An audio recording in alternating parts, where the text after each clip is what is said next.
Hello বন্ধুরা, আমি চলে এসেছি কলকাতা। আর বাড়ি থেকে কলকাতা আসা পর্যন্ত অনেক কিছু ঘটে গেছে, তো সব আমি ব্লগে তুলে ধরলাম। তো ব্লগটা শেষ পর্যন্ত দেখতে থাকো। আজকে আমি সকাল সকাল বেরিয়ে যাচ্ছি কলকাতা। ম্যাডাম ফোন করেছিল সকাল সকাল বেরোতে হবে, তো বেরিয়ে চলে আসছি। তো আসতেই আবার ফোন করে দিল যে আজকে লেট করে বেরোবো। তো আবার বাড়ি চলে আসলাম। ভালোই হলো, বাড়ি চলে আসলাম। তার কারণ মেয়ের ড্রেস বানানো হয়নি, তার জন্য তাড়াতাড়ি চলে আসলাম। তো এদিকে দেখছি মেয়ে রেডি হয়ে গেছে, তো মেয়েকে নিয়ে চলে আসছি। তা করতে চলে আসলো ফ্লিপকার্ট বলার ফোন। ফ্লিপকার্ট এখানে ডেলিভারি একটা পার্সেল ছিল, পার্সেলটা নিয়ে নিলাম। আর পার্সেলে কি আছে সেটা তোমাদেরকে বাড়িতে গিয়ে দেখাচ্ছি। তো এখন মহারানীকে নিয়ে বেরিয়ে গেলাম ড্রেস বানাতে।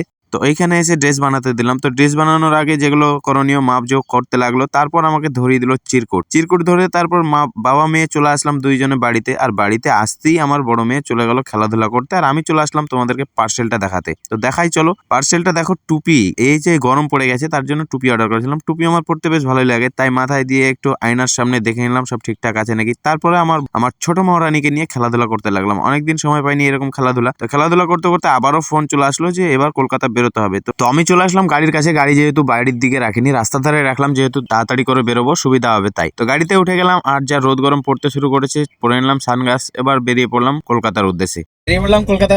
আর একদম চলো ওইখানে গিয়ে দেখা হচ্ছে। আর রাস্তায় যদি সুযোগ পাই ভিডিও বানানোর, ড্রাইভ করতে করতে, তাহলে দেখাচ্ছি। তো চলো, চলে আসলাম আমি এই আবাসনে। এই আবাসন থেকে ম্যাডাম উঠবে। আর কলকাতা ম্যাডামকে নিয়ে যাচ্ছি ফার্স্ট টাইম, মানে সিটির মধ্যে গাড়ি চালাবো, কি হবে জানি না। তো তেল ভরে নিয়ে এখন বেরিয়ে পড়লাম।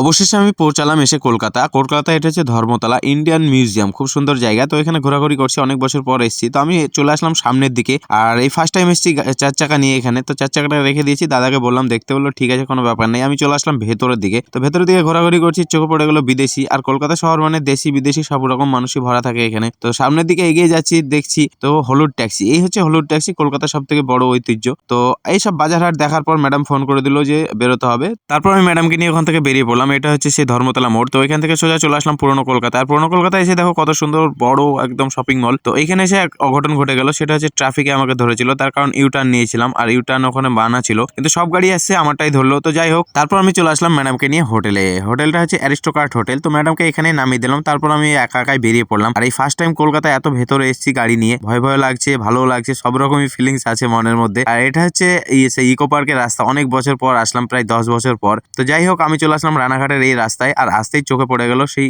মৃত লাশ নিয়ে যাচ্ছে। আর এই রাত 2টোর দিকে এই সামনে লাশের গাড়ি, আর আমি পিছুর পিছু, ভয় ভয় লাগছে। যাই হোক, তো এই ছিল ব্লগ। তো আবার দেখা হচ্ছে পরের ব্লগে। কেমন লাগলো, ভালো লাগলে লাইক শেয়ার করে পাশে থাকো। আবার দেখা হচ্ছে পরের ব্লগে।